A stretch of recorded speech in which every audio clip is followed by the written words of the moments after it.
iwacu bari barakabuye n'imanga zose. Ati noneho nijoro nyogokuru akansabura ngo nigende mbyine inyuma y'ibibindi bitandatu bizengurukamo ncamo. Ati barakanyateka mbere Imana nararokotse. Ati nacitse nyabindi z'iwacu. Ati uyu muntu kugira ngo uzamubwire ko Imana itabaho yagukubita akazaniyambaza mu mategeko amufasha. Kuko ahantu yavuye azi n'uko byagendaga kugira ngo bamubwiye ngo mu mugirwa wa Nyabindi azagenda afatasha ariko yizeye Yesu. Yesu amubabariye aramubwira ati nzakunye koze mora. Ahita amupasa kori yagaye uyu munsi wa none arazanye.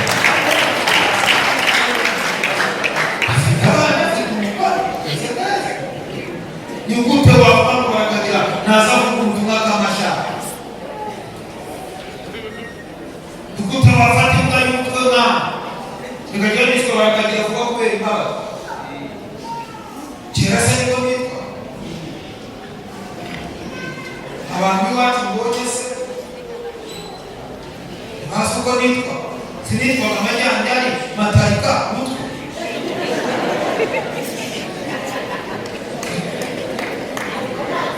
Imushimire Uwiteka kuko ari mwiza. Mubabarire abakiri imbabazi. Ibyo abana babiretse n'ubundi baje mu mbabazi bakomeza barinde tuzayishime tuyibwira ngo duhaya. Ariko guha agaciro imbabazi ukaguza uko uburyo mfite ubwoko imbabazi mfite kubona imbabazi ndashoboye mu mbabazi ndayoboye mu mbabazi ndabwiriza mu mbabazi ndaririmba mu mbabazi nicaye hano mu mbabazi.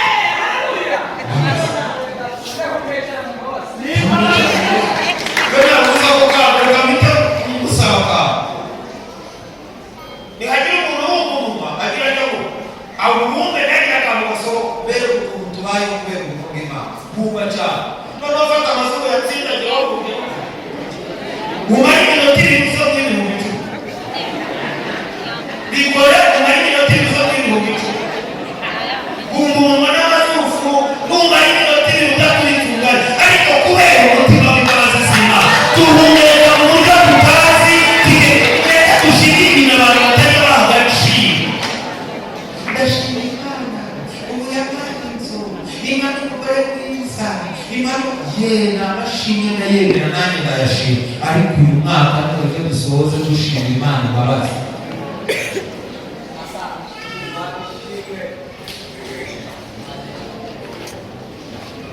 Nimushimire Uwiteka kuko ari mwiza kuko imbabazi ze zihoraho iteka ryose. Kugira ngo sinshoje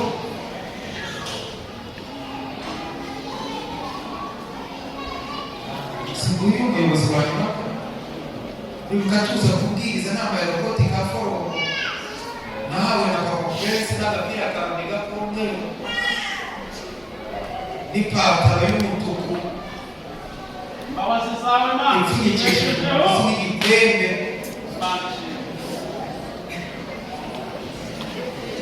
Ndabwiriza dusohotse Imana wavuze Imana neza ariko kugerera n'ubwiriza naho yabibonye arambwira n'umuyobozi w'ubwiriza kugerageza unamana uburyo ntajya gutya naho yabonaga ari igikwembe nyine cy'Imana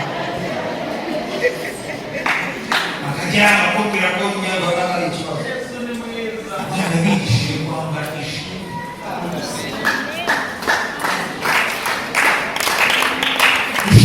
iteka ukanye abone machozi unarobera ko gutuma machozi aba ushimira Imana numvise ubuhamya bwe bw'ubura. Mushimire Uwiteka kubw'imbabazi ze gusa. Kugenda ni imbabazi, kurya ni imbabazi, gusinzira ni imbabazi. Noneho hari ikintu cyanteye ubwoba, izi mbabazi ngo zihoraho iteka ryose. Murebe amafuti tugira, murebe ibintu tugira abantu bazi ibyo batazi, ariko iyo ubikora ibizi bavuga ati baye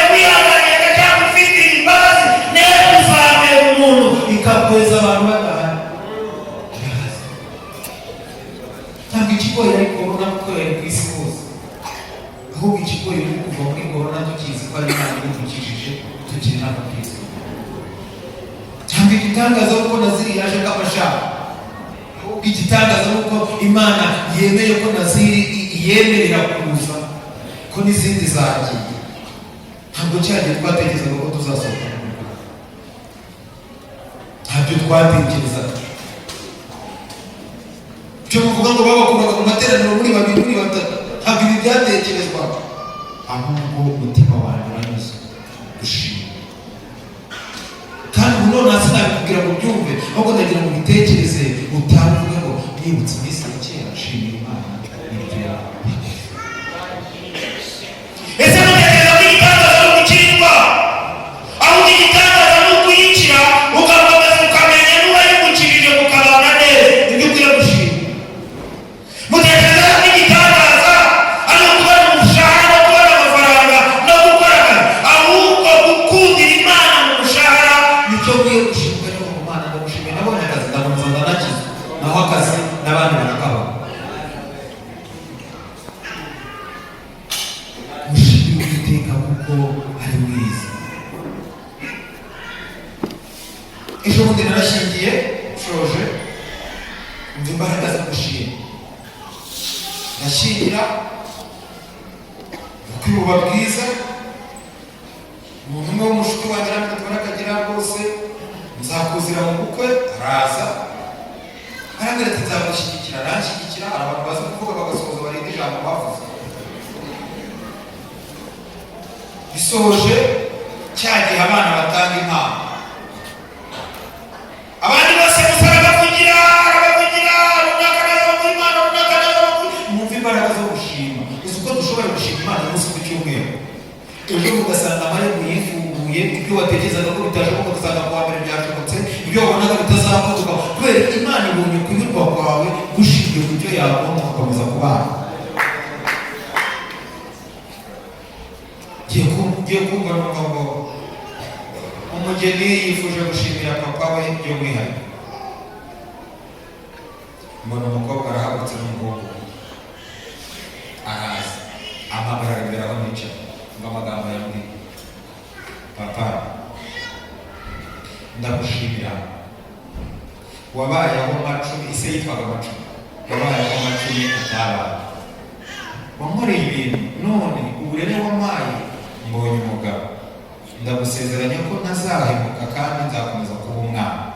Hanyuma twakugeneye impano njye n'umukwe wawe. Ampa impano.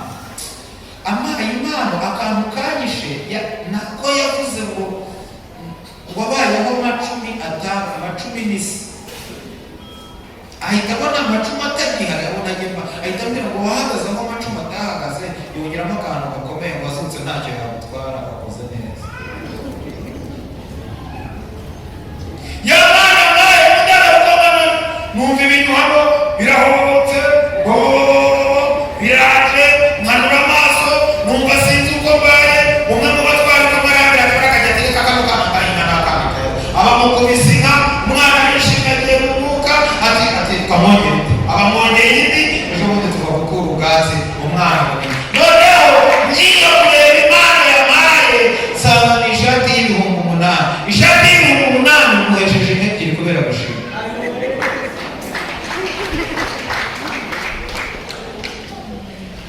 Nimushimire Uwiteka ariko byitwa imvamutima, bivuye mu ndiba y'umutima. Apana kuvuga ngo runaka yakoze nanjye ndibutse. Hoya, runaka kwibutsa ibyawe, ahubwo turekere kuvuga ngo Mana ndagushimiye cyagiye umwaka urashize nibana n'Urwanda, umwaka urashize niba mu nzu y'Imana, umwaka urashize nyirigewe, umwaka urashize nyambara iniforume, umwaka urashize nifite mikorofone mbwiriza. Gute gushimira Uwiteka kuko ari mwiza. Gashoboye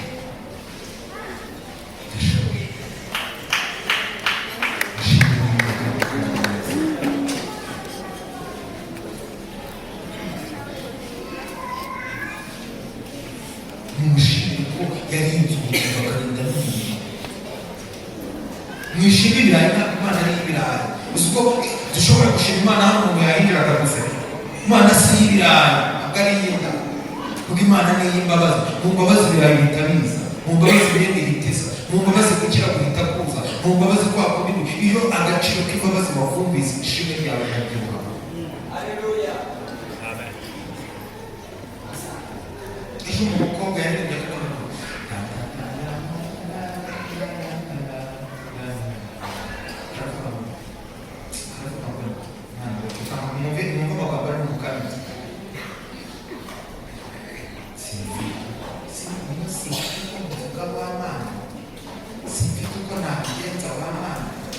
wambureye birangiza akwita n'igitero kibaba kiba mu cyaro ndakwibuka ngo n'isogi abana we niba batata we akwita n'isogi akwitamo bakomba akonga ibigongo by'imineke mu cyaro none zitaye curuza n'imineke ugaragara bisa wowe umutwara bizakubera isomo umenye inkoni zawe.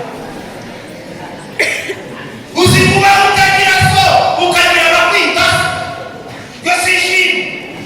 Usikuwa utagira sana nyoko ukagira bakwita ndati na mama chasi gitanga. Usikuwa umuji na akasugira imbabazi kageze mu gukora kuba bari ntacyo nakwima.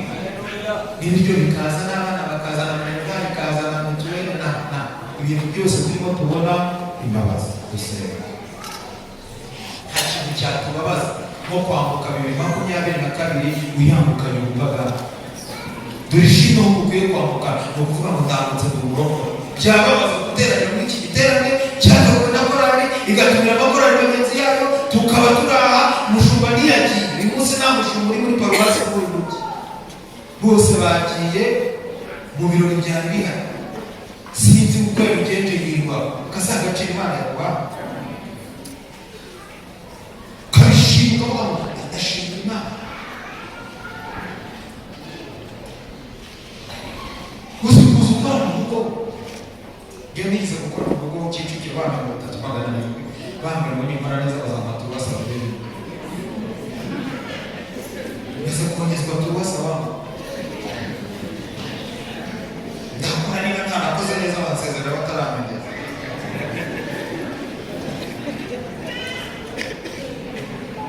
Usikuza ukora mu rugo ko ufite abagukorera siko muratekereza ko imbabazi ari umuntu wakubabariye ntacyo ataguha. Muha agaciro imbabazi ubundi twinjire mu mwaka wacu neza. Muha agaciro imbabazi twinjire mu wa mbere wacu. Muha agaciro imbabazi twambuke 23 tubwira Imana ngo warakoze ibyo wakoze biratunyuze. Byababaza kumva waza muri iki giterane udakiri ugatanga utakiri imbabazi. Niwe muntu wabo wo kukurusha aho wicaro cyiza wakwambukana imbabazi z'Imana kavuga ngo disi 22 n'icyohe none na gatatu nabaye umuntu nanjye nawe Imana nkore ibikomeye nanjye ndishima. Imana umugisha Zaburi igice c'118 hanyuma dushimira Imana twumva ijambo ry'Imana. Iyo imvura iza kuba itarimigwa bagajije ikibazo nibura umuntu umwe cyangwa babiri bakaza kumusubiza, ariko kuko imvura irimigwa ndabyihoreye. Gusa nari kubaza ngo hashima nde, hanyuma agashimwa nde. Iyo imvura itagwa nibwo bashimye ko nari kubambaje, ariko wagize uruba rw'ubwiza barasubiza hashima nde hanyuma hashimwa nde. Ikimenyetso cy'uko imvura irimigwa ntabwo byumvise. Hashima nde hanyuma hashimwa nde.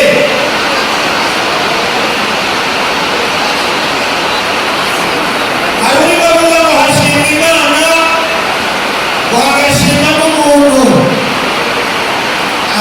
Hanyuma hashima uwahawe hagashima uwamuhaye. Hashima uwahawe hagashima uwamuhaye. Uyu mwanya wa none rero turashimira Imana ko yaduhaye Yesu.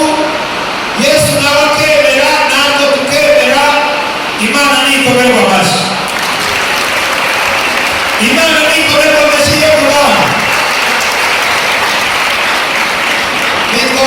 Jean Pascal gize amahirwe yo kuvuga ubutumwa bwiza muri iki giterane cyo gushima Imana. Mva muri Muhima muri Nyakabanda turi kumwe na Nasiri, hanyuma turi na hano ku Kamashashi. Ndashimira Imana.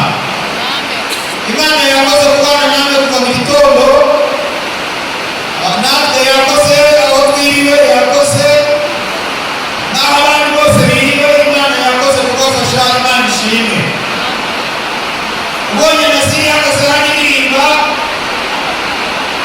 umuntu namwe akabareba muririmba, ukareba Kamashashi yakoze hano. Sinari ivuga ngo icyo gitwenge wumva n'icy'umugabo witwa Mose. Iyo ndirimbo imaze imyaka iruta bamwe muri mwe. Iyo ndirimbo imaze imyaka iruta bamwe muri Nasiri, iruta bamwe muri mwebwe. Ariko waba imbere y'Imana ukumva wagira ngo baririmbye ejo mu gitondo. Dushimira Imana ko ibintu by'Imana bihora ari sawa, bihora ari sawa. Izina ry'Imana nirishimwe.